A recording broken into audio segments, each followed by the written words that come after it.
Right. And people like me never stop screaming. You never would stop screaming. I'll never stop screaming if that becomes real. You know who else never stops screaming? Who's that? Hey there, everybody. Welcome back to Pixel. My name is Kevin. With me, as always, is Phil. And on today's show, it's the Game of the Year episode. So, Game of the Year. We're doing it a little bit differently than in prior years. Normally, Phil and I would just go through our top 10, and we would do them in order from 10 to 1. But instead, and this is something that NoClip does as well. So I was like, you know what? I don't want to rank them 1 to 10 anymore because I don't want to pit 10 bad bitches against each other. Yeah. I've never been a big fan of the ranking system in gaming anyway. So I don't even like rating games. Right. So ranking is just like a more malformed way to rate them, sort of. That's exactly in comparison to each other. So these are our 10 favorite games of the year, and how it's going to go is we're going to alternate, and each game will just get a little, just like a bespoke handcrafted award that we give each one. So that's the way we're going to do it. But before we get into it, I got to talk to you about a website. And tell me more. It's going to be difficult. It's going to be a difficult conversation. That's right. We're really showing our age there. It's working out fine. 2025 Anno Domine. I just pulled a not joke. This is where we start. This is where we begin the year, fuckers. This is how we started the year. Fucking put your dukes up, man. We're ready for all y'all. Not jokes in 2025, the year of our Lord. Patreon.com/pixelitpod. Go there if you want more of that. $1 gets you access to the blog. $5 gets you ad-free episodes and access to the pre-show bonus. And $10 gets your name read out in every episode. And to that end, I want to thank Jesus Loves You, Kyle Seaman, Ruthless Mutter, Middle of Things, Sigma Sal, Chet Beaks, Dummy Thick, and Friendly Friend. Thank you for being a friend. Patreon.com/pixelitpod. Do it today. Or do it not today. Just not some other time. Some other time. Not. We're just gonna keep hanging on to that. This could be a long episode, depending on how long we take to talk about each game. So we're just going to get right into it and put that body in the marsh. Marsh body time. Marsh body time. Mm-hmm. Don't laugh! This ain't reality TV! Wicka, wicka, wicka, wicka, wow. Do we want to start? Fits? You going soft fits? Don't laugh. Don't laugh. This ain't reality TV. I hope we've inspired a whole new generation of departed fans who got into it simply because they wanted to know what the fuck we were talking about. Just what we were talking about. And now we're doing it. And I'd be really been doing proud it of for that. a really long time. Yeah. I think we started doing Body in the Marsh in our first year. I think so too. Yeah, that was an early gig for us. So yeah, that's interesting. It's a long running joke. It's never going to die. We're not for the record, not giving it up. It's not happening. Never going to give it up. Never going to give it up. Had a couple flyaways to my eyebrows there. I understand. Had to give them the old lick and pat down. Yeah. So we'll just alternate. And Phil, why don't you go first? Give me a game. Give me what the award is for the game, and just talk to me about it. Well, the first game I wanted to talk about is the award I'm bestowing on them is the best 2023 game of 2024. And it's Warhammer 40,000 Rogue Trader, because I Hey! didn't get I did because There they you released go. their fucking CRPG in December. Come on. Like, what was I supposed to do? I didn't have time for that shit. I put it. What you're supposed to do is do what I did and put 100 hours in December of Right. 2023. right, which would have been a smart thing, I guess. But I was moving and I had a baby. It was I still have a baby. I'm just not moving anymore. But it's easily one. It was such a fascinating game, and it held its own in a world where Baldur's Gate 3 was on everybody's lips. It absolutely would have been in my top 5 at least. It was engaging. The storyline is wonderful. I never finished it. But it stuck with me, and now that there's downloadable content, I'm certain I want to get back into it at some point and try that out. But the level of writing in that game is absurd, and it's just, and the only reason it's not being held up. There are 2 reasons, in my opinion, that it's not being held up on the same level as Baldur's Gate, for example. Well, actually, let's go with 3. The first one is that it doesn't have the name of Baldur's Gate. Sure. Everyone anticipated Baldur's Gate. 2, it doesn't have quite the budget to allow for a shit ton of cutscenes and stuff like that, which made it very cinematic. People who wouldn't otherwise have played CRPGs Right. really got into it because of that. And the third final is, it just wasn't as horny as that makes sense. Let me be honest. Rogue Trader has some horniness in it. Oh, sure, of course. It doesn't have the horny of Baldur's Gate 3. Baldur's Gate 3. It can't hold up to that. Can't hold up to it. And so this is a game that absolutely would have been in my list last year. And because it's our list and we can do whatever the hell we want, I wanted to include that one. I really got a lot out of it. I 100% agree. It was on my list last year. I really loved Rogue Trader. I've been considering going back to it. Really, I started a new save file just to mess around and see if I could get into the DLC that they dropped, which adds another 15 or 20 hours to the game. Jesus Christ. So, the DLC just makes it longer. So if you haven't finished it, there's more now. There's more. Good. That's what I wanted. I wanted more. I thought I made that clear. I wanted more. Yeah, no, I agree. It gets a little overshadowed by Baldur's Gate 3, but I think it had a long tail, obviously, and enough to prompt DLC. So absolutely, love it. It's easily one of the best 40K games out there right now. Out there, yeah. Which for a while, what was funny is for a while it was like, oh well, that's not that difficult to do because there's so many bad 40K games. But I feel like they've been on the uptick in the recent. We have seen some lovely 40K games, and part of that is Games Workshop would give their license to fucking anybody. Yeah, okay, I make a game, Games Workshop. Hey, yeah, right, sure, okay, fine. We're a tabletop guys. What do we know about video games? Here you go. Just give us some money, and there you go. But we have seen some really good stuff. So. Hopefully more down the line. And also, I just want to shout it out for introducing me to my new favorite word, seneschal. I just good love, word. It's a good word. We just saw it in. There's a book that we just read, I think, that had referred to somebody as a seneschal. Wasn't that the King's Quest book? It's in the King's Quest book. Yeah. So that's a good one.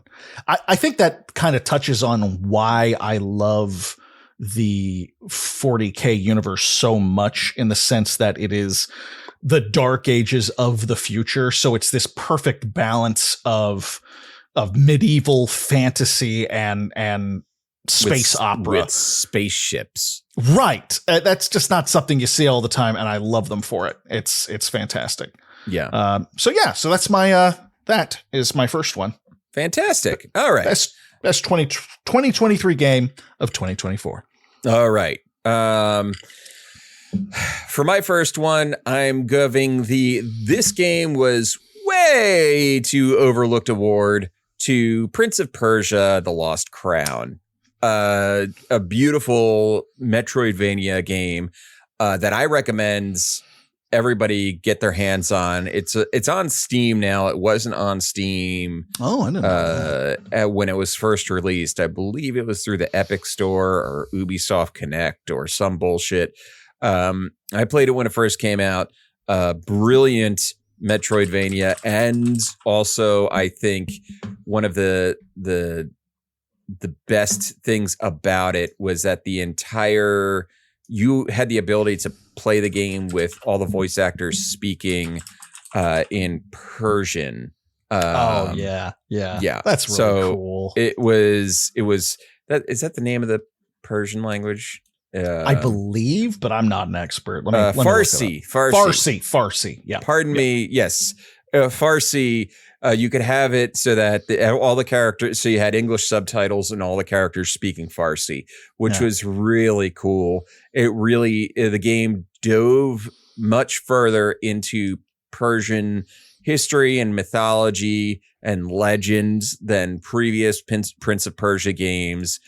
I loved it. It did not get its accolades this year. It was really overshadowed when it was released because it was Ubisoft, and Ubisoft does dumb things with their games, like, we're not doing it on Steam, we're doing it on this other platform, and then we'll release it on Steam later. It's like, if they had just released it on Steam day one and put a little bit more budget behind its marketing, this game everybody would be singing its praises right now. But instead, it's overlooked. The studio that made the game was dissolved. After the DLC was released, the studio that made the game was dissolved. Fuck Ubisoft. Typically, it's kind of a nasty industry we work in. You know? It's a nasty industry, and it's just a shame that this game kind of ended up where it was. So Prince of Persia: Lost Crown. That this game was way too overlooked award for 2024. Excellent. Okay, my next one is the best game for doing laps in hell. And that is Conscript. I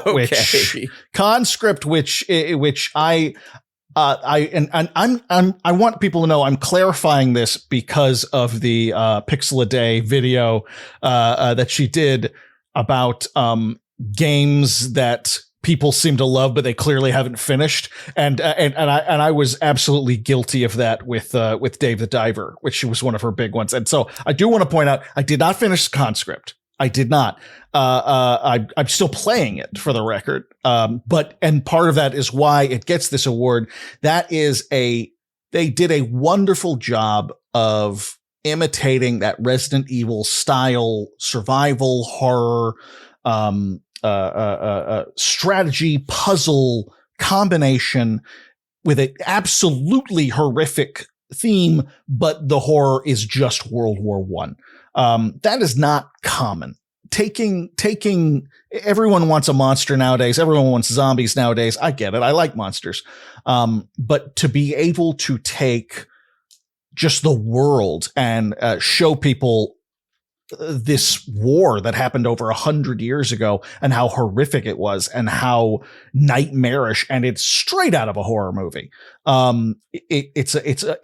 They deserve a lot of acclaim for that, I think. The fact of the matter is with the game, unfortunately, you do end up running all over the place and backtracking. And not even, and you pointed this out, Kevin, and you're absolutely right, but not even like in a Metroidvania where you've gained a new ability or something like that. And so it kind of adds a new thing. It's just, no, you've got the key for that thing is way over there and you got to get it over here. And that's a pain in the ass. But if you can look past that and most of the time, depending on how long I've been playing, and when I last saved, most of the time I can get over that. Right.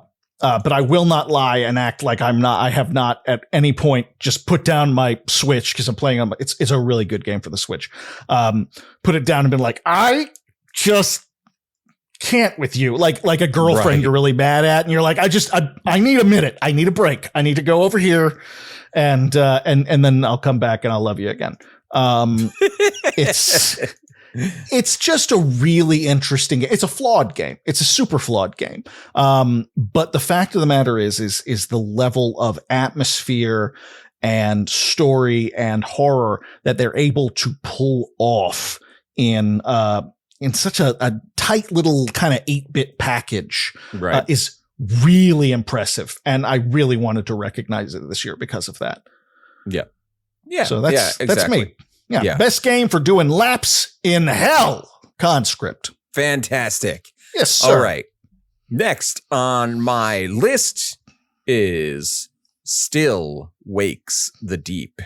Oh. John Carpenter's The Scottish Thing Award. That's good. That's good. That is what I have heard. I have not played this one, and I need to. I clearly need to. Still Wakes the Deep is a walking simulator with some moderate amount of interactivity. Think Firewatch. Firewatch, you had a little bit more than just like walking around. You did some stuff. Still Wakes the Deep is kind of in that same vein. There's some light platforming elements too. But what is Still Wakes the Deep? It is a narrative story about a man who is supposed to be kicked off of an oil rig because he got into a fight, and he's being sent home. And while that is happening, while the helicopter is coming to pick him up, the oil rig hits something. It hits something down in the deep, and as they pull the drill up, it pulls whatever it is up with them. It's a color out of space from under the ocean. Literally, it actually, when you see it, it's just this bioluminescent purplish tentacle that's just kind of wrapped around the oil rig's drill. And you don't really get a concept of what it is, but things start going wrong very fast. You start running into people who have been horribly mutated beyond recognition. You have to fight for survival to get through the oil rig. It's a lot of stealthiness, a lot of stealth sections, a lot of just like running and reacting, like running, jumping, over like things that are falling. But the story is it's a bit of a heartbreaker story. The performances are amazing, and from what I understand, it has some of the most accurate regional accents ever put into a video game. Like you can I've heard identify the same thing. Yeah. There's there'll be like, oh, this character has this accent, and that means they're from the Isle of Man. It's really cool. So Still Wakes the Deep, highly recommend it. It's not a long experience. It's got to be like 4 or 5 hours. But it's my John Carpenter's The Scottish Thing Award for 2024. Dig it. That's great. My next award is the best game to play while denouncing God in a snowdrift. And that game is Indica. Indica is a interesting it is one of the strangest games I've ever played. On its face, when you first start playing, it seems like a strange little Slavic kind of almost walking simulator. There's not much in this way of puzzles and that sort of thing. And then there are. And then all of a sudden the puzzles are kind of 8-bit and it's very meta. And you realize that the game is taking the piss on video games themselves and discussing what is a video game, what is the point of a video game. And that discussion takes it 14 steps further into what is God and what is our relationship with God, and basically comparing a player within a video game to a human within a spiritual realm. And if it sounds pretentious, it is a little. But the fact of the matter is, I've seen games tackle religious stuff. I made a whole goddamn video of it. But I've never seen one tackle religious themes so successfully and so effectively. It's a pretty relatively quick game. I want to say it was like 4 or 5 hours tops. The puzzles are pretty straightforward. It's not something you're going to play for that endorphin rush of finishing a lot of things correctly. It is more based on the story and the characters and that sort of thing. And it has the best hit of surrealism you're going to run into. Not everything is real. You play a nun who is struggling with her faith and is very much disliked by the other women in her nunnery.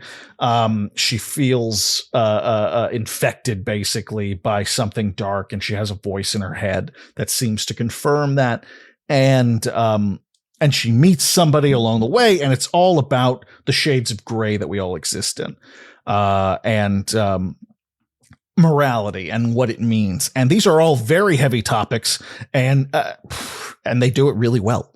It was something that when I saw the trailer for it, when I first started seeing rumblings about it closer to the beginning of the year, I just thought it for like a straight up religious horror kind of thing. And it has some elements of horror, but it's so much more than that.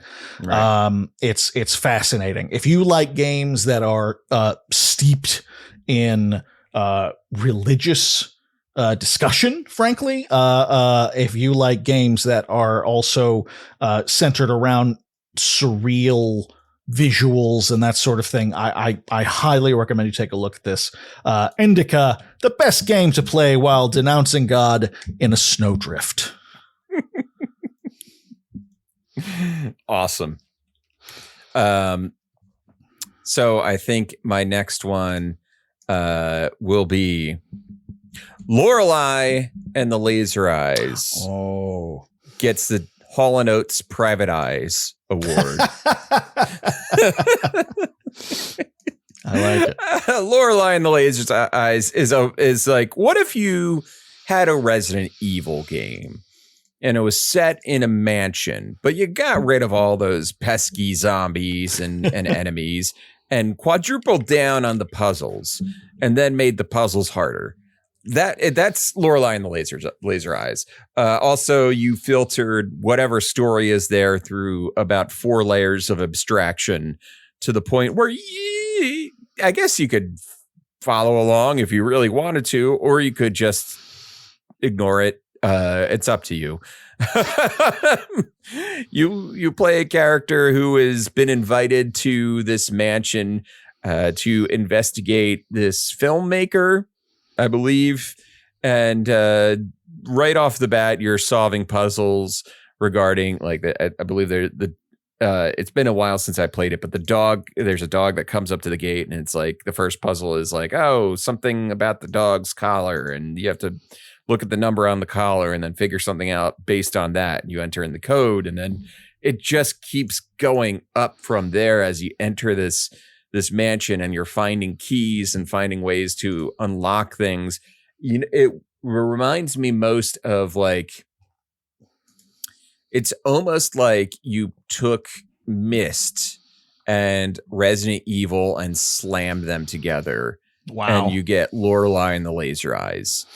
I needed to actually bust out paper quite often, either paper or the notes app in my phone, just to kind of like write things down as I was going through, because a lot of times the puzzles required, for most of the time with a Resident Evil puzzle, I can hold all the information in my head, right? Right. Like all the information needed to solve the puzzle. It's like, okay, I don't need to write it down. It's up here.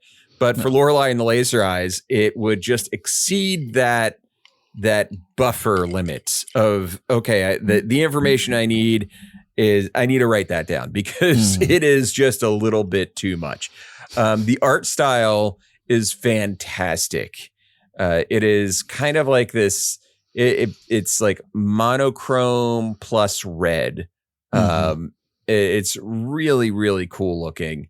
And the deeper you go into the game, the weirder things become. It starts out weird and it goes through many permutations of weird. And so Lorelei and the Laser Eyes gets my Private Eyes a-watching you award of 2024. Very nice. That's a game that anybody I know who's played it, it has ended up on their top 10 list, if not top 5. That's one of the few games that I really am going to have to hit up this year. Okay. 2026. 2026. That's when I'll get to it at this rate.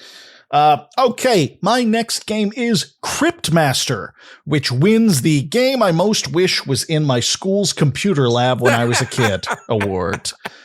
For those of you who don't know, Cryptmaster is a black and white dungeon crawler in a very old school sense of the word, very much the 4-person party, first person sort of format that was popular in the 80s and 90s with a lot of the old D&D gold box games. One of the main things that is different about it is that it is a spelling game. It is a game where you need to type, or a typing game as the case may be. You need to type to attack. You learn different abilities for your 4 different heroes. One's a fighter, one's a thief, one's a healer, and one's a wizard, the classics. And they're all dead, but don't worry about that. And you've got to learn, you're learning these things as you go. Different words and different just different words mean different things in terms of whether you're attacking or recovering. It's how you progress. On top of that, the game is very much about puzzles. They love their wordplay, which is suggested obviously by the typing. But that's the thing. Most typing games, that's basically it. That's the whole gimmick. And that can be a lot of fun. Is typing, yeah. Right. And that can be a lot of fun. This game, the gimmick is words in and of themselves. The first time I had to look something up because I just wasn't progressing and I didn't know what I was doing wrong, blew my mind because it was like, oh, I have to say, the guy said this and I have to say back to him what essentially amounts to a pun to progress. And when that happened, it opened up the doors for me on that. And that was a lot of fun. It's unique. It's stupidly gorgeous. It is oddly pretty, for the style of game we're talking about here. Another really wonderful indie game, that comes out of left field with some really interesting angles. And it's one of those games that you could, if you were younger, you could even argue, hey, it's educational. I'm learning to type. I'm learning how to type. Yeah, I'm learning how to type, and I'm using my brain, and that's okay. So this is the Cryptmaster is the game I most wish was in my school's computer lab. Nice. Right after Master Blaster, we're playing Cryptmaster. I mean, yeah, absolutely. Yeah. To go on to my list, I am going to give UFO 50 the most game award of 2024. Goddamn, UFO 50 is it's a bajongas, making up words to describe the size and the meatiness of UFO 50. No. But there are 50 games in there, and I feel like I could have picked like one of them to be a game of the year. If I had chosen to do so. But UFO 50 as a whole experience is wonderful. It took a while for this to come out. It had been in development for, I don't know, 10 years, 8 years or something like that. Makes sense. And it makes sense given the amount. It's 50 games, Nintendo era games. I actually think they're probably more along the lines of the something about them makes me think they're supposed to be more along the lines of the ZX or ZX Spectrum computer rather than the Nintendo, because the whole thing is it's like with a system that they find is like an LX something or other. Right, and they're discs that you're playing. It's not cartridges. Exactly. Yeah. So I think it's supposed to be kind of a reference to that, and maybe Commodore 64 a little bit, because those were a lot of those era of computers. You know, they had some of them had better graphics in some instances than the Nintendo. Others had worse because they didn't have the ability to scroll necessarily. That was one of the wild things about the side scrolling was not a easy thing for PCs to do for some reason. That's interesting. Side note, that's actually what one of the things that id early on, I think probably before they were even id Software, they actually made a demo of Super Mario Brothers 3 to show to Nintendo. They like got it working on the PC, so with smooth side scrolling, and they showed in Nintendo. It's like, hey, look, you could port it to PC if you wanted. And Nintendo was like, oh, okay, no, thank you. Anyway, UFO 50 has a bunch of brilliant games. I think the one I spent the most time in was probably Grimstone, which is its own, 15-20 hour JRPG that UFO 50 has. Probably my favorite game was Night Manor overall, because it was a nice horror point and click. But there were so many games in there that were really sharp, really well put together. I had a blast going through even the games I didn't like. It was still kind of fun to fire them up and see, like, okay, this is interesting. There's a couple that I was like, yeah, I'm not playing that, but that's interesting. That's fascinating. I think one of there was the other RPG, which was it Divers or something like that? Oh, I think I haven't played that one. Yeah, the characters that kind of looked like the Teenage Mutant Ninja Turtles water level. Yeah. Which, look, that level strikes nightmares in all of us. We all remember in all of us. All of us. So it says something that you could make an entire game around that one section of this old classic game. Yeah. So UFO 50, the most game award for 2024. Phil, I have a feeling that UFO 50 is also on your list. It has won an award from me. UFO 50 has won the best game within a game within a game within a game within a game within a game within a game within a game within a game within a game within a game award. I couldn't agree more. It's a game that it's fascinating in the sense that this is people of a certain age, gamers of a certain age, remember those old cartridges that had like 50 games in one and all that stuff. And if you didn't have one, you had a friend who had one, and you probably got it at a pawn shop or something like that. And those games were usually kind of shitty, but it was fun to try all the different ones.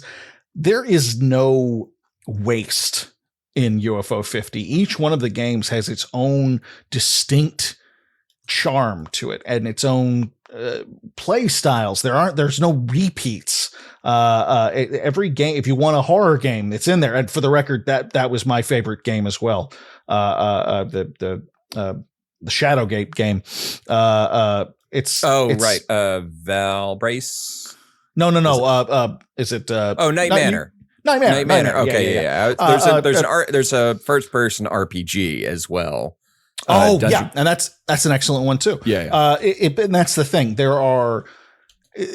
all have their own distinct vision, and they're all clearly designed by people who are having a lot of fun, not just with the creation of it, but with the limitations placed on them, because they're not trying to make a modern game. And some of these games you might even mistake them for games from the 80s and even early 90s, but for certain aspects of them that are deeply modern. Like you've got, roguelike elements here and there, which, I mean, I know that started in the 80s, but it didn't get popularized until on that level until much later. You've got idle game aspects, certain kinds of strategic turn-based game play that would not have showed up in this era. And I think that is super fun. I think that the combination of the old and the new makes this game really charming, really addictive. I have come back to it over and over again. I finally beat Demolition. I got gold on that one. I don't know if I'm ever going to worry about Cherry because it took me way too long. Yeah.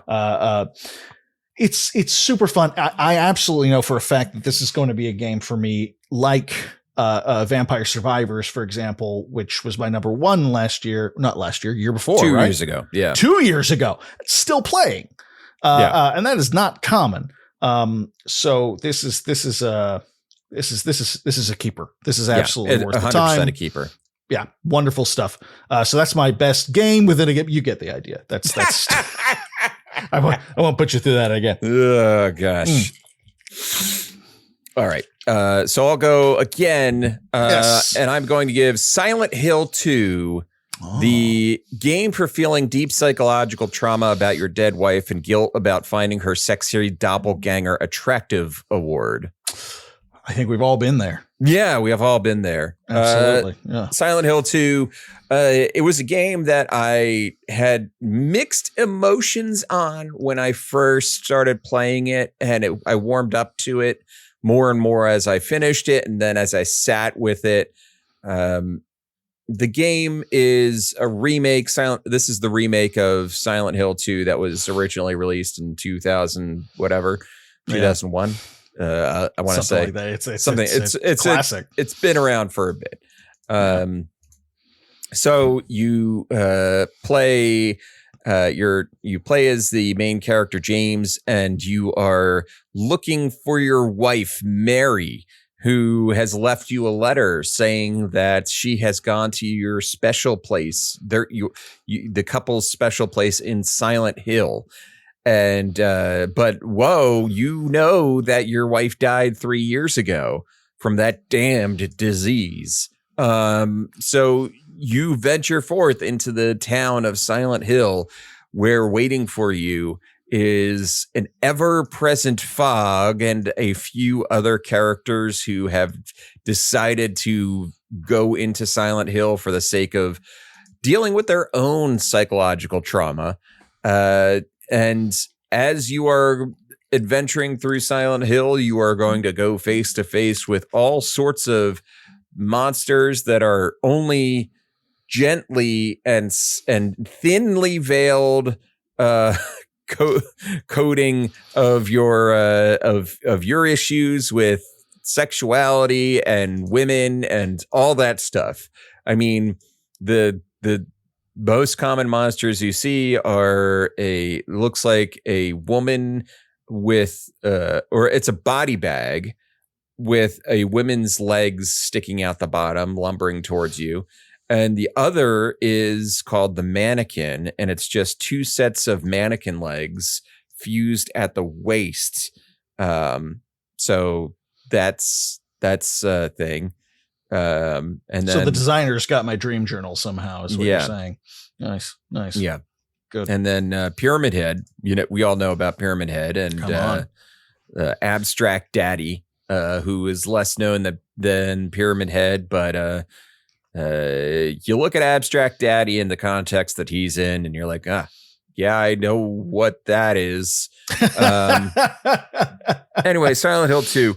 My main critique of the remake was that it lengthened some bits that were a lot tighter in the original game, but it also made some changes that I really appreciated from the original game. And overall was, it felt good to play. It really made me think of, the Resident Evil remakes. So Silent Hill 2, I recommend it if you are a fan of the Silent Hill franchise to at least give it a shot. If you are not playing remakes because you have a philosophical disdain for remakes, good for you. Good for you.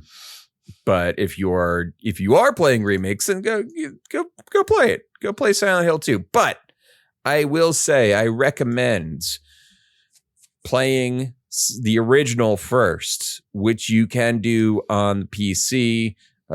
If you just look on Reddit or Google it, there's a pretty simple way to go ahead and do that, and it's patched to run at 60 frames a second in 4K on the PC. So it's worth doing that first before you play the remake, because the remake does have some, and a lot of remakes have been doing this recently, some meta sequel interpretations to it as well, where it's not just a remake, it also builds upon what the original was doing.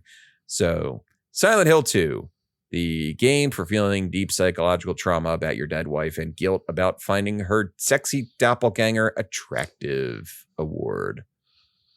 I dig it. Okay, my next game is Buckshot Roulette, which wins the Game That Makes Me Wish I Still Smoked award.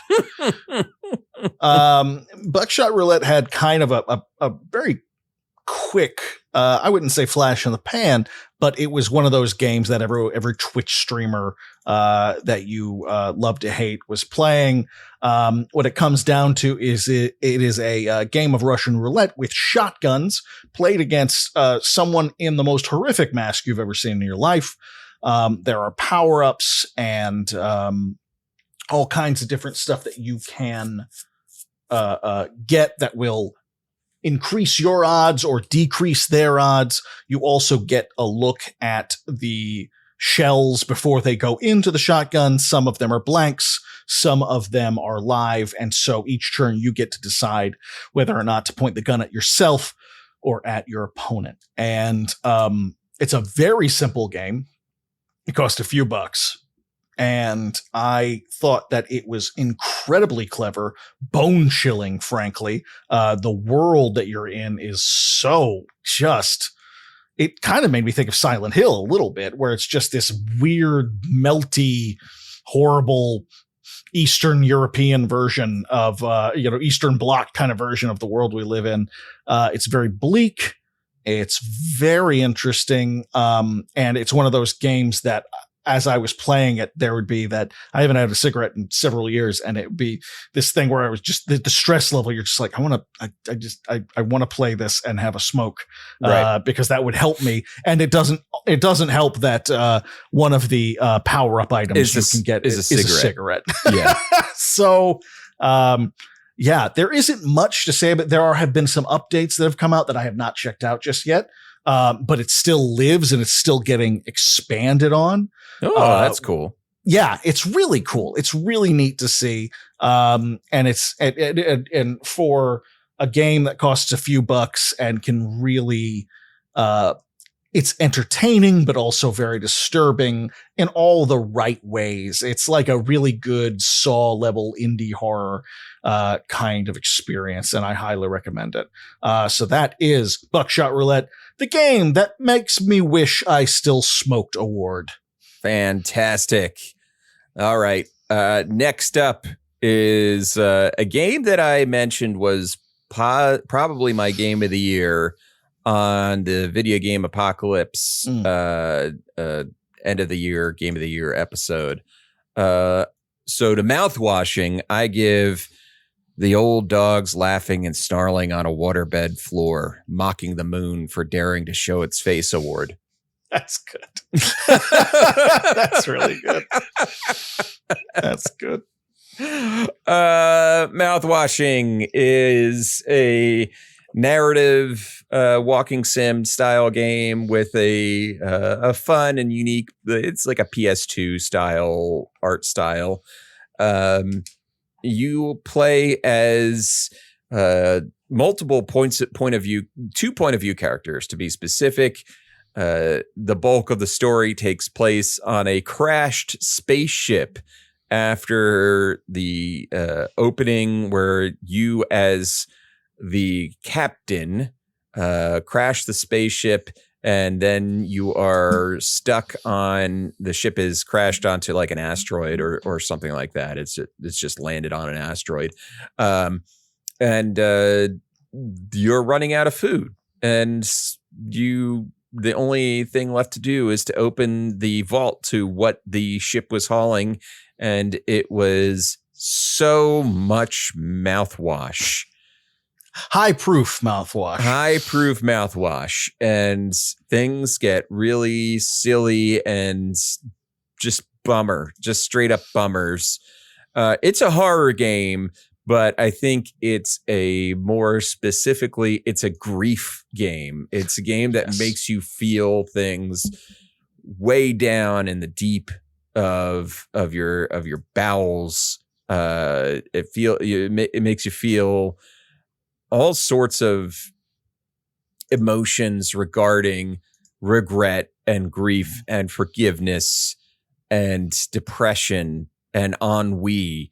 It really hits the darkest emotions of the human experience and projects them onto this ultimately kind of silly situation of a spaceship needing to crews needing to subsist on high proof mouthwash, hoping for someone to rescue them. I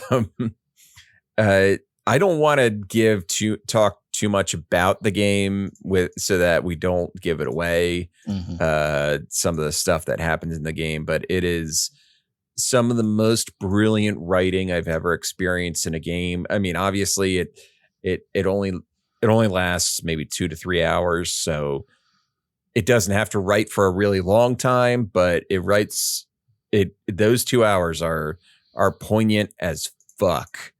And it really hit me where I live. So to mouthwashing, I give the old dogs laughing and snarling on a waterbed floor, mocking the moon for daring to show its face award. That's good. Well, I'm glad you brought that one up, because to mouthwashing, I give the game award for the game that made me realize I never need to play another AAA game ever in my life award. I'm not. Kevin kind of said it perfectly. It hits on all these emotional levels in a very short amount of time. It is brilliantly written. I'm not going to expand on that because he said it all. But an additional thing that I find fascinating about this game is it honestly was, and I've been an indie game guy for a very long time, but this was a game that honestly made me think to myself, oh, shit, like this is how would a higher budget, how would months of crunch for, hundreds of designers or dozens or whatever the case, how would any of that make this better? It wouldn't. This game, as far as I think it was a handful of people working on this. It's brilliantly, beautifully written. It's a labor of love. The previous incredible game was How Fish is Made. Yes, exactly. Which is also worth playing and is way more absurdist and a little more obtuse than this. In 3 hours, you've got some of the most thoughtful, thought-provoking, frightening, sickening feelings. It really makes it really is one of those games that elevates video games. I say that with no hyperbole. When we live in an age where I'm sure film fanatics at the turn of the century or something like that probably felt this way too, where people kind of look down their nose still at games, and it's games like these that are going to carry the art form forward. I think it's brilliant. I think it's shattering. And it's one of those games that I thought, how often do I really need to shell out $70 on a video game? Yeah. Not often. Right. Yeah. That's me. Yeah. All right. Well, get into my final grouping here of awards. And this is a game that really came on late. I'm not even sure I talked to Phil about it necessarily. It's a real late challenger to the list, but it got in there. Caves of Cud, 17 years of development earns it an award. Mm-hmm. So Caves of Cud has been in development for 17 years. It finally released its 1.0 this year. And I had never touched it before then. Chariot Rider on the video essayist Discord that we're in has, and from his YouTube channel, Chariot Rider had talked about Caves of Cud before. But it is a neat little RP, like it's like an 8-bit RPG where you just you're just a tiny little dude on a big old map, and it is very similar to the top-down RPGs of the 1980s, where you had things like Wasteland or what have you, where you're just represented by just a little icon of a character, and you moved around and you talked to people and you got quests, but something about it feels really, really fucking good.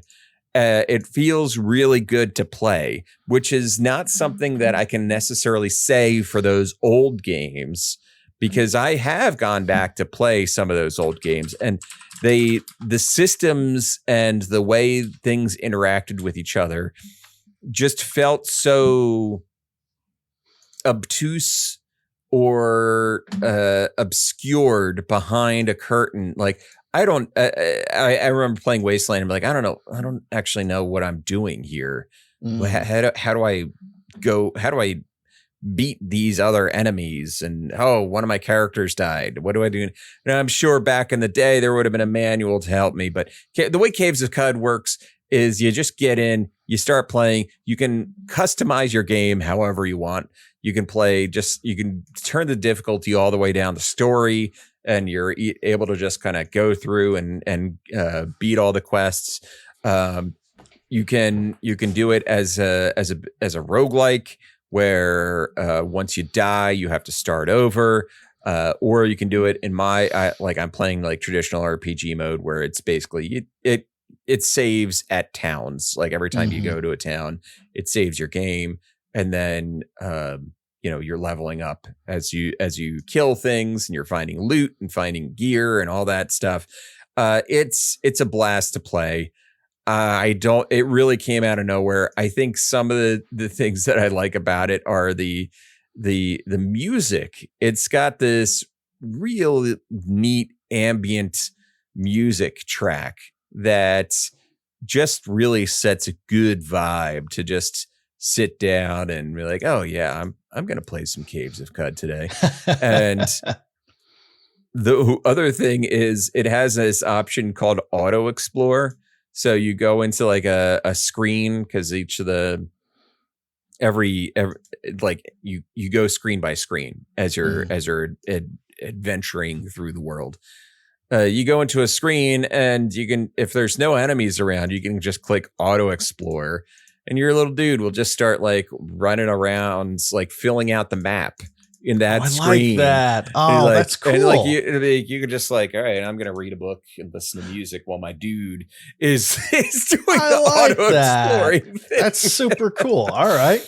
And there's probably a ton more in terms of like systems or what have you that I haven't really even gotten into, but Caves of Cud, it's neat. And you know what it is? It's kind of like, remember what Dwarf Fortress actually finally came out with like a full graphical version after being years of just ASCII. It's kind of like that.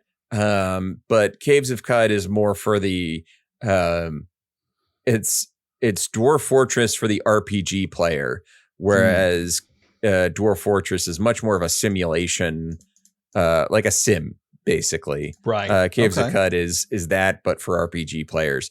It's really cool. I like the aesthetic. I like the soundtrack. I have fun just kind of vibing out playing it. So Caves of Cud, 17 years of development earns an award. This seems very chill. I'm definitely going to have to check this out. Yeah, check it out at some point. Yeah, I've heard plenty of people talking about it too. So that's for that's the even past more. 17 years. Yeah. Yeah, exactly.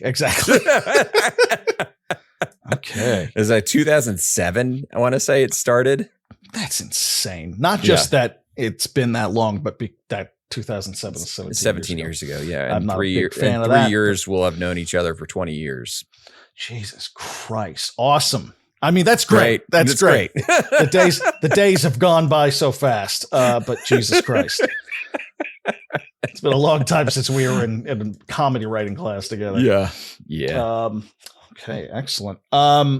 Okay, my next award is the best Resident Evil game that I'd let my kid play award, and that goes to Crow Country. That's great. I am so thrilled to have it on this list, not just because it taps into all my favorite aspects of a Resident Evil like. I'm so happy that that's a thing, because there's something about Resident Evil games, the combination of survival horror and the puzzles, that just makes me so happy. It always appeals on some level or another. But also, if you guys have been listening this year, I played the demo of it, and for whatever reason, it did not grab me. Yeah, I remember you're like, I don't like it. And I was like, what? Yeah. This is your shit. I remember Kevin was like, are you sure? Are we talking about the same fucking game here? And I was like, nah, it just didn't really grab me. And Kevin said, you know what? Give it a minute. Come back to it. I'm guessing you'll like it. And sure enough, I came back to it, and I was just I don't know, better headspace or whatever, but for whatever reason it clicks. It is cartoonish and a lot of fun at the same time. It deals with heavy subjects, but as I kind of suggest in the award, it's not so grim. It could actually serve, I think, very well as a like baby's first Resident Evil kind of. It has a lot of the same vibes without it being too graphic and that sort of thing. And a lot of people are asking, well, where's the fun in that? It's a really excellent game. So you don't worry about that. It has a lovely twist ending. The story's really good.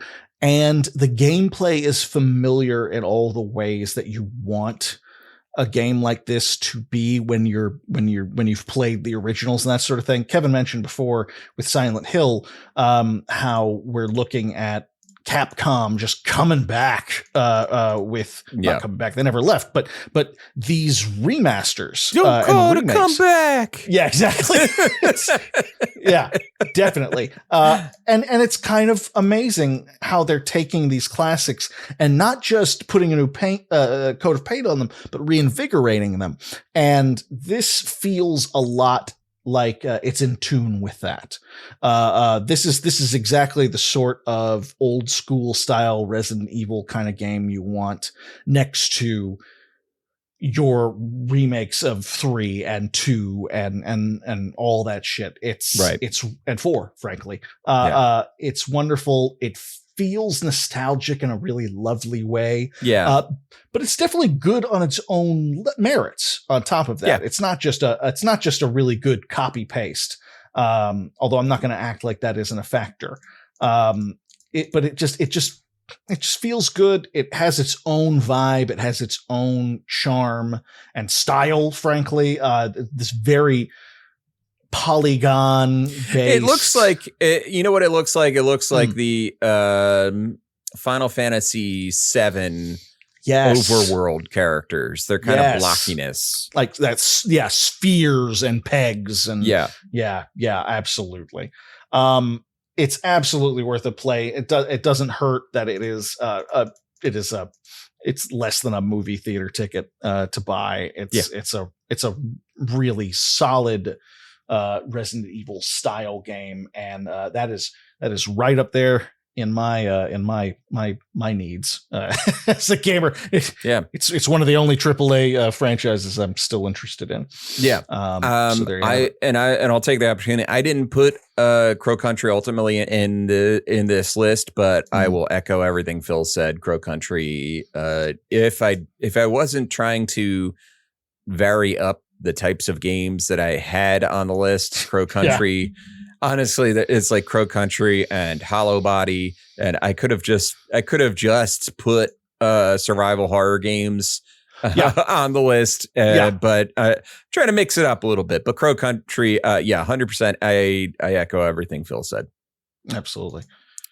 So next on my list goes Shadow of the Erd Tree. The Elden Ring DLC gets the best and only DLC I played this year award. And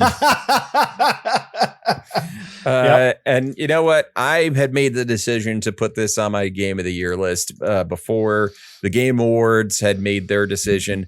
And I say, fuck it. I'm doing it anyway. Shadow of the Erd Tree was big and beefy enough to be its own game anyway. It was solid, 50 to 60 hours or what have you of extra game tacked on top of Elden Ring, which is a 120-hour game anyway.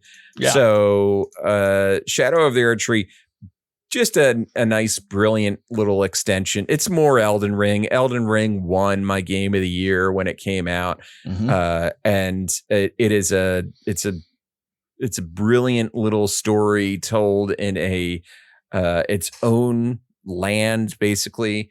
You kind of travel to a shadow land, a shadow realm, so to speak, to play through this story. And it has so many NPCs that are interesting in their own right in the DLC. Even I would say more so than even the base game. Wow. And there's a bunch of them where, you kind of feel for them. And there's one NPC who you meet him and he is on the road screaming his disdain for one particular dragon. And it is just played up to the guy was like, all right, you're doing this for the back row. You're acting for the back row, my man. And I was there for it. It is amazing. Curse you, Baal!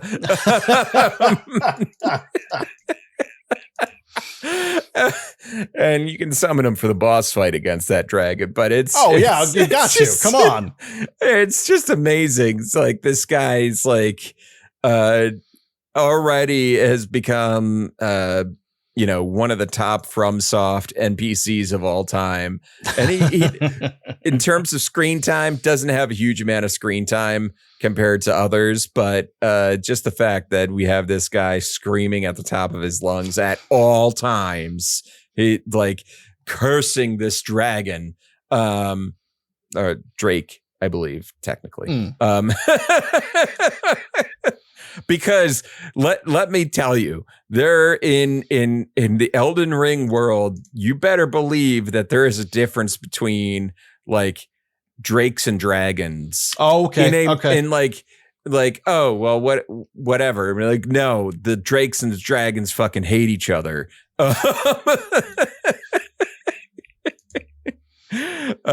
So yeah, no, it's a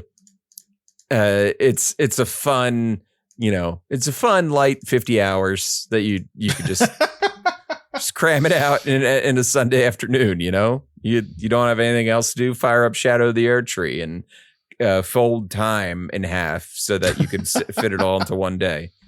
The best and only DLC I played this year, Shadow of the Erd Tree. Nice. My next game wins the Best Vegetable-Based Mayhem Award, and that is Turnip Boy Robs a Bank. Nice. What a terrific surprise this game was. When you're looking at a game called Turnip Boy, anything, frankly, and I had not played the first one when I saw this, and when you're immediately charmed, it's a funny kind of thing, very indie sort of title where it's got that absurdist quality to it and everything like that. But there are a lot of those, and they're not always great. This is not one of those. Whereas the first game Turnip Boy Commits Tax Evasion, which is another great title. It's kind of a Zelda-like. Yes. Yeah. This is more of a roguelike sort of game where it's more like Enter the Gungeon. Yes, very much like Enter the Gungeon. You are robbing this bank over and over and over again, gaining new weapons, gaining access to different areas as you go along. The bosses are satisfying and weird and funny. The collectibles are super fun, and one of them is a trans rock that says, trans rights are human rights, and I'm always ready for that. Hell yeah! I loved it. It's got a really charming, cartoony kind of feel to it. And a absolutely unhinged sense of humor. I really loved this game. I thought because it's a cheap little game. Yeah. And I thought this will be a lark. This will be interesting. And I'll get to say that I played a Turnip Boy game. The amount of time I spent happily playing this game was way more than I expected. I played Turnip Boy Commits Tax Evasion. Yes. And Turnip Boy Robs a Bank. Robs a Bank nearly made it onto my Game of the Year list as well, but we're trying to limit the number of titles we're putting on this damn list. But yeah, no, the jump from Tax Evasion, which is just a hilarious little game, hilarious little Zelda-like game, doesn't last super long, to Robs a Bank is it's a really big jump in terms of like gameplay and game feel and all that stuff. Yeah, I really loved it this year as well, and I'm looking forward to seeing more of Turnip Boy in the future. I can't wait to see what else they do with this. It makes you think, okay, what are we doing next? What other hijinks can we get? Can we get a Leisure Suit Larry style point and click with Turnip Boy? Oh, that'd be fun. That kind of feels natural. That kind of feels like a natural next choice. Yeah. Turnip Boy sprouts a mate or something like that. That'd be good. There's a lot to do with it. Yeah. Great game. Best vegetable-based mayhem in a game. Turnip Boy Robs a Bank. Yep. So for my second to last game, I give my indie game of the year to Indiana Jones and the Great Circle. Not the first person to make that joke, I'll tell you. No, brand new. It's original here. Here in this space. Yes. I feel bad about making that joke. It's anyway, fine. It's fine. It's fine. It is the indie game of the year. Yeah. What's his name? Troy Baker was. That's Troy Baker, right? Yeah. Oh man. Yeah. I haven't played this game, but I listened to him, and wow. He really nailed that Harrison Ford Indiana Jones impression for this game. And somebody said, I saw somebody skeet on Blue Sky that if Disney knew what was a good idea, they would hire Troy Baker and get started on an animated Indiana Jones series with Troy Baker. 100% right now. They're not going to do that because it's Disney. And they don't know Disney what to did do. apparently there's been rumors that Disney picked up the phone and called Bethesda pretty much right away and said, yeah, we want more of this. So well, that's good. That's something. I think Machine Games has, they have their next title sorted. I do hope. Yeah, they got their next 4 games in the chamber. I do hope they get a chance to return to Wolfenstein. So Indiana Jones and the Great Circle, made by Machine Games, most notably known for creating the new Wolfenstein games, which I fucking love. This is a studio that's just good at games where you beat up Nazis. Good at games where you beat up Nazis. Love they make the game, they put Nazis in it, they make you shoot them and beat them up. It's a really good way to go about it. I would say that Great Circle mixes it up by letting you shoot Nazis and fascists. And when I say fascists, I mean the traditional Italian black shirts. Yeah. What's funny though, which we don't get to beat up often we enough. really don't get enough time. Yeah. Oh, they were fuckers you too. Also get to kill some of the Japanese emperor's very best pilots. There's a moment where you get to fight some Japanese pilots during a raid of is it Shanghai, I believe. So it's, you really take it to all the Axis powers in this game. I like that. One of the things I loved the most was they really nailed the punch sound effect for Indy punching somebody, which in the movies always sounded so meaty and heavy, I believe the story, apocryphal it may be, I don't know, is that the Foley for Indiana Jones punching somebody is actually two rocks being smashed together in the Foley booth. Okay. And it sounds very similar. You have so many ways to deal with your enemies in this game that, there's a kitty. Jonesy's here. He's almost never here. It's usually Jonesy's here. Jonesy is not a people person. No, he's not. He's the opposite of that. Yeah. He sometimes likes Phil. Yes, and that's about it. Yeah, he really is a terrible muffin, as you guys used to call him. The worst muffin of all. So you really have a lot of ways to deal with your enemies. It really amounts to finding what fun blunt objects that you can pick up and sneak up on them and hit them over the head with it. And there's certain achievements behind certain things. There's achievements behind hitting them over the head with a guitar. You could do it with a fly swatter, which is hilarious, where you just slapping them upside the face with a fly swatter. Love that. One of my other favorite things is like sneaking up to like a Nazi that's just like standing over a ledge and pushing them. You don't even have to punch them. You can just hit the push. You can hit the push button and they're like, ah! I love it. Also, the way that handles guns is cool in that guns are nearly useless. Because if you fire a gun, you are calling attention to yourself. And now there is like 30 Nazis or fascists shooting guns at you. And let me tell you, it's the health bar is made for taking punches, not for getting shot. So like you can upgrade your health bar and all that stuff. But when you get shot, you're like, oh my God, that took away all my health. And be like, yeah, because you got shot. Taking a punch, though, doesn't necessarily do as much damage. So it's worth to stay in the melee range.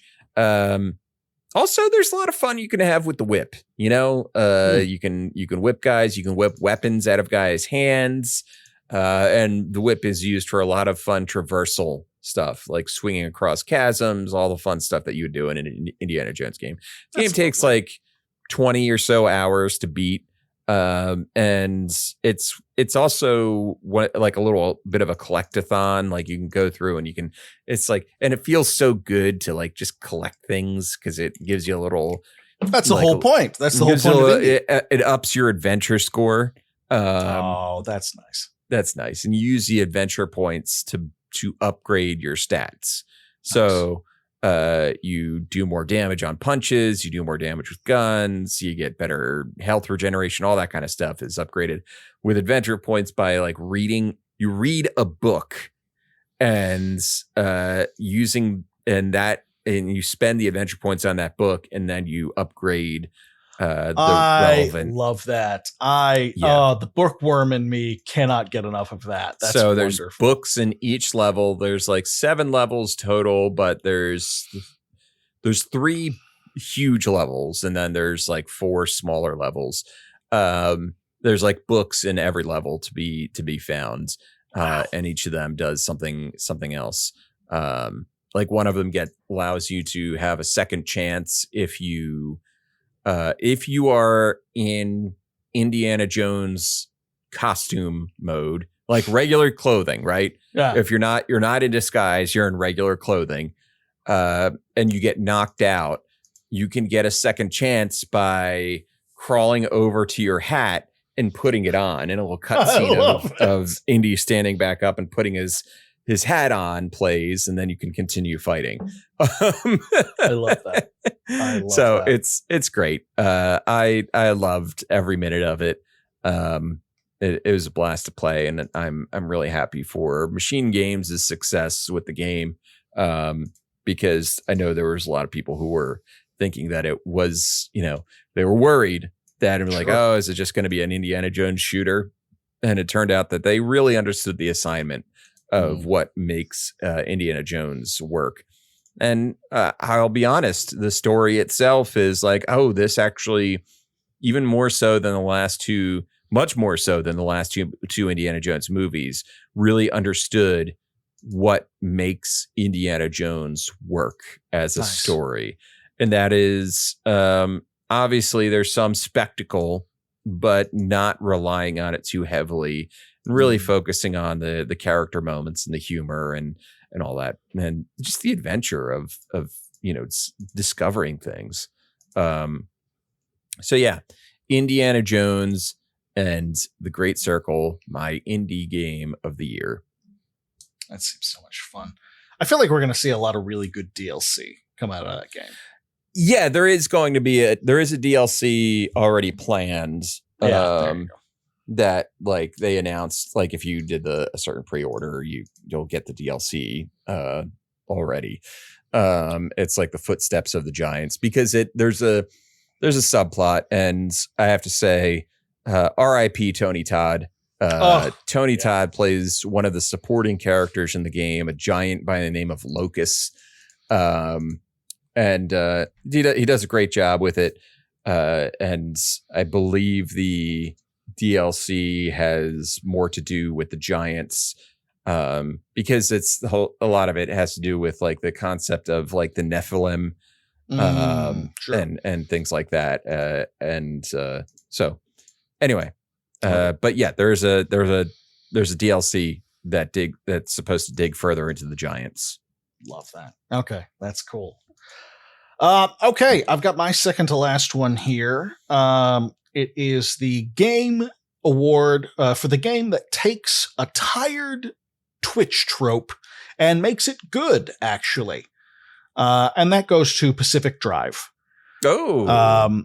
Which the whole genre of the crafting game, I remember the first time I saw games like Rust and any number of those games where the whole point is you're out in the woods, you're somewhere, and you got to build everything, and you've got to cut down trees and beat up stones and all that stuff. And I remember thinking, oh, that's going to be great. There's something about that that's really appealing to me. And every time I played them, it just fell flat. There just wasn't, it just felt kind of meh. And I just never enjoyed it. I never understood the appeal. And honestly, if it hadn't been for a lot of people talking about Pacific Drive and how solid it was, people, who wouldn't normally be into that sort of thing, I might have let that one go by too. And I'm glad I didn't, because the thing that Pacific Drive does that sets it apart in the game, you are in this kind of almost like a Annihilation style outer zone, where radiation and everything is up and down and very weird.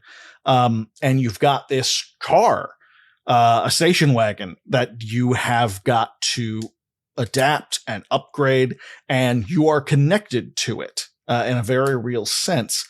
And so rather than the things that you're crafting are outside of you, like weapons and traps and structures and that sort of thing, the thing that you're crafting is this one thing that you have to use to progress. It is part of your character. You might as well be upgrading your character, like in Deus Ex or something like that, because you and the car are kind of one and the same. And that difference made a huge, amount of difference to me. Mhm. You start really kind of loving your car. You really pay attention to it. I don't normally go in for example, what do you call it? Aesthetic stuff when it comes to single player games, especially customization. And I don't really care. That's not. I want the best weapons, the best armor, and everything. I was like looking for paints and different kind of designs because I loved this car, and it really worked for me. It has a strange storyline. It has some really solid exploration. The exploration is crazy good in this game, and it makes you want to go out on side missions just for the sake of getting those parts that you need. Right. So you can get back to the garage, upgrade this baby, and get the latest, new piece of research or something like that. They knocked it out of the park with this one in terms of, taking what is kind of just an exhausting, everybody on Twitch playing Subnautica. I'm playing these things. It's just all the same fucking games, and they do the same fucking things. And this on its face kind of looks like that, and it's so not. Yeah. And I love them for it. Yeah. So the game that takes a tired Twitch trope and makes it good, actually, Pacific Drive. All right. And this is my final game. Mm-hmm. And we probably have... I think it might be the same. We have the same one. To Balatro, I give Teddy KGB's Oreos Award. Pay that man his money. If you haven't seen Rounders, go ahead and watch it. It was the only thing ESPN writer Bill Simmons talked about for like 20 years. Yeah, that was it. Starring Matt Damon and who else is in Rounders? Matt Damon and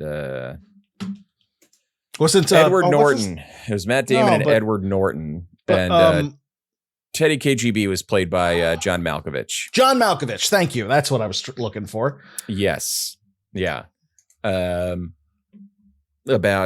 basically text. It's about poker. It's because Balatro is a poker game kind of. And anyway, kind of. Teddy KGB's Oreos. Go to Balatro. I don't know what else to say about Balatro, if I'm being totally honest. What else is there to say? It's an amazing game, simple on its face, but really, it's hard to master. You have to put in the time. You really have to put in the time to master it. I'm just proud of Local Thunk for.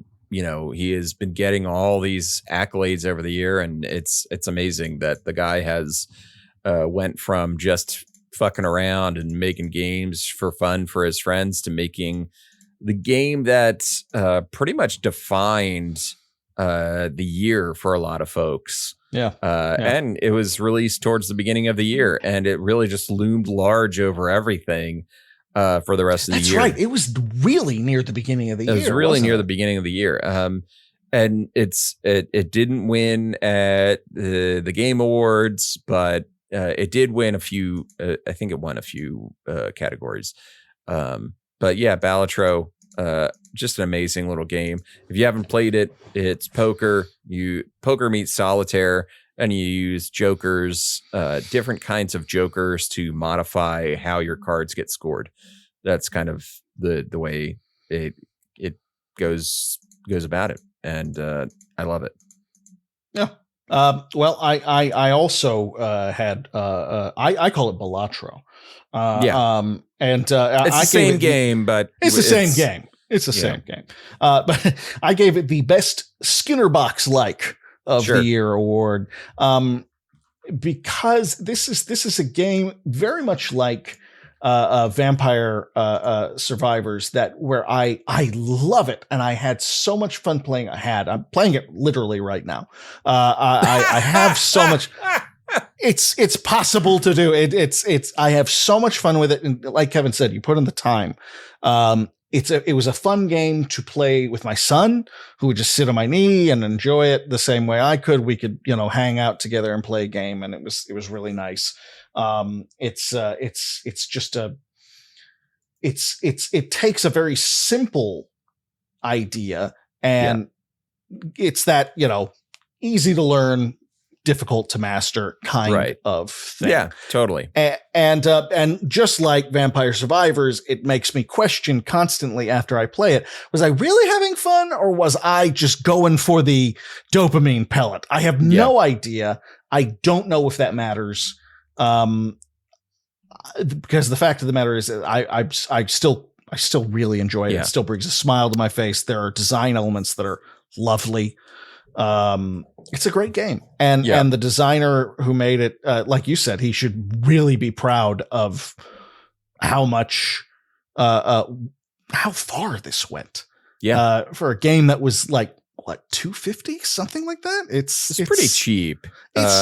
It's pennies, not pennies, but it's a couple of bucks. It's a pittance. Yeah, it's Tim, Tiny Tim, from Christmas Carol could have bought Balatro. Absolutely. And he was broke. And he was dying. Yeah, that too. No, Balatro is actually $15. I think you're thinking seriously that much? I think you're thinking of Vampire Survivors. Maybe that's what I'm thinking. But it doesn't matter though, because frankly, the number of hours, if you're I've talked about this before. I don't go in for, that's not a big deal. Yeah. That's not but if you do, if you are a value gamer, then this is it. This is it. Right. This will take care of you for a year and a half tops, or at least. Yeah. I want to point out that NoClip, which I took the idea from of doing individual awards for games. NoClip gave Balatro the so fucked up. The award is my dad went out for a pack of Balatro and still hasn't come home award. That's good. That's good. I love it. Oh, Jesus Christ. Yeah. So I think that pretty much does it for our main list. Just running through my honorable mentions. Yes. Was Nine Souls, which I really started playing again. I picked it up, dropped it, and started playing it again at the end of the year. It might be my 2025's 2024 game of the 2023 year, 2022. Sure. But Nine Souls is an honorable mention. Space Marine 2 as well, and Tactical Breach Wizards. Yes, I'm looking forward to playing that. Is on my list as well. And while I'm here, I had a few other games that were on the consideration pile. I'll just Crow Country, Animal Well, Turnip Boy Robs a Bank, Scald Against the Black Priory, Hollow Body, While We Wait Here, which is a neat little narrative game. Nobody Wants to Die, The Thaumaturge. Those are all the nominees. But they didn't make the final list. So I had like 20 games in the pile, and I chose 10 from that. So how about you, Phil? I want to recognize Empire of the Undergrowth, which was an ant simulator game that has been in development for years, and I've been following Slug Disco, the developers, as they slowly, piece by piece, have put this together, and it has finally been fully released. It is a great game. Is it like the ant game? Is it like Combat Ants? No, it is not like Combat Ants. Jesus, that game's fucked up and hard. No, but it does do a really good job of putting you in charge of an ant colony and different kinds of ants and what you're looking for. It's super fun, super nerdy. I really, really liked it. Slice and Dice, which was this game that I didn't think much about when I started playing it. It's this very basic roguelike not even side scroll, but like kind of an old traditional RPG style game where you're given your characters. The classes are really weird. It's kind of hard to describe. I have it on my phone, but you can get it on Steam as well. But it's one of those games I kept coming back to and always having a good time with it. It's challenging. It's got surprising depth. Highly recommend at least playing the demo of that, because that's how it started with me. And finally, Children of the Sun, which was Kevin did a really good job of describing it earlier this year as like a sniper game that's a puzzle game, basically. Yeah. You have one bullet and you can move it with your mind, and you've got your mind. It's got a very strange culty storyline. The gameplay is really what I was there for. And it was very engaging. The art style's kick ass, and absolutely worth a look. So that's my runners up. There's my honorable mentions. Awesome. Kevin, did you have any anticipated games for 2025 you wanted to mention? I'm looking through the list right now. I think probably February is where things get interesting for me. Yeah. With obviously Civ 7 is on both of our lists.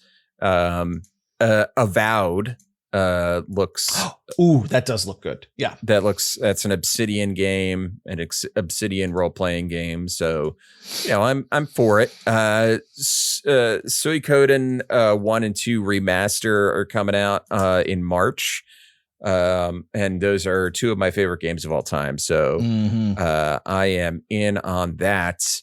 And then there's, rumors that Grand Theft Auto 6 is possibly coming out this year. There's always rumors that Silk Song is coming out. Maybe this is the year, baby. Yeah, that's the one. It's constant. And I'm just like, I'm scrolling through to see what else is coming out. And I know there's Elden Ring Night Rain. Looks like it could be a lot of fun. Let's see what else is on my potentials. There's probably a lot more that I will probably come up with as the days go on. And maybe Vampire the Masquerade Bloodlines 2. Fingers crossed. Yeah. Fingers crossed. But it is under development by the same people who did Still Wakes the Deep. Yes. Which is the Chinese Room. Yeah. Yeah. And those are the people to do it. Honestly. That would be a good group of people to do it. Yeah. Yeah. How about you? I am also Civ 7. That's probably my number one. That goes without saying. Vampire the Masquerade Bloodlines. That's a big one for me. Keep Driving, which I played the demo of and spoke about on the show a little bit. It's a really great retro style game where it's just a road trip, and all of the mechanics of it have to do with making sure the road trip goes smooth, basically, which I really like. I think that's really cool. The soundtrack kicked me right in the teeth. It's just this really good indie soundtrack, and I really fucking dig how they handled that. It just took me to a lovely place during the demo, and that's always a good sign. You know what I mean? Yeah. And what was the game that the people who work Airdorf is working on? Yes, Tenebris Somnia. Yes, that looks like it will be a lot of fun. Yes.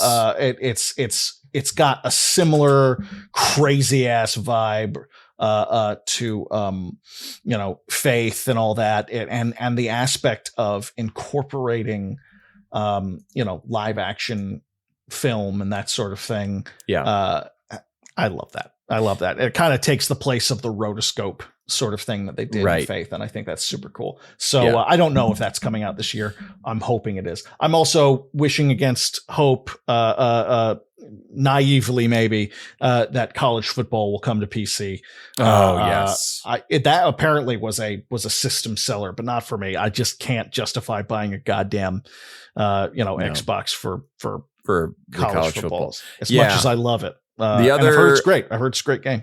There's a couple other games that I missed. Doom: The Dark Ages. Yes. Oh, yes. That looks fun. That looks really good. Which looks, I believe the technical term is metal as fuck. Yes. That's the scientific terminology. Yeah.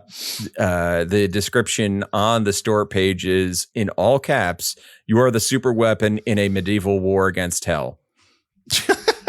Yep. That's all you need. Yeah, that's what Do you need anything else? Honestly. And Tormented Souls 2 is possibly slated for this year. I need to go back to the first one. I never finished the first one. And the Transylvania Adventure of Simon Quest. Which is This is the first I'm hearing of this. Go on, please. It's basically it's just a game that is supposed to be like Castlevania 2 Simon's Quest, but reimagined from the ground up, and the character's name is Simon Quest. That's funny as shit. Okay, I love that. I also left out a couple. The Stone of Madness. Made by the people who did Blasphemous. That's another demo I played that was like really solid. Fable. They're working on a remake, like basically a reboot of Fable. Yep. I don't know if a lot of these are games I'm not entirely sure are going to come out this year, but fingers crossed. Right. Warhammer 40K Mechanicus 2. The first Mechanicus is a really solid strategy game, and I highly recommend it. Yeah. Jurassic Park Survival, which I don't know if it looks like it's going to be Alien Isolation in Jurassic Park, and that's all I need to know. Right. That looks absolutely beautiful. And there are a few other ones. No, I'm Not Human looks really intriguing. I don't know much about that one. But it looks spooky as shit. And the one that I played the demo of and wasn't terribly impressed, but would really love to come back to and be proven wrong was We Harvest Shadows, which is kind of like a combination farming sim horror game. And that's fascinating and sounds tailor-made for me. So fingers crossed. Yeah, that's what I'm looking at. I just saw a game and I didn't realize that this is real. Okay, this is real.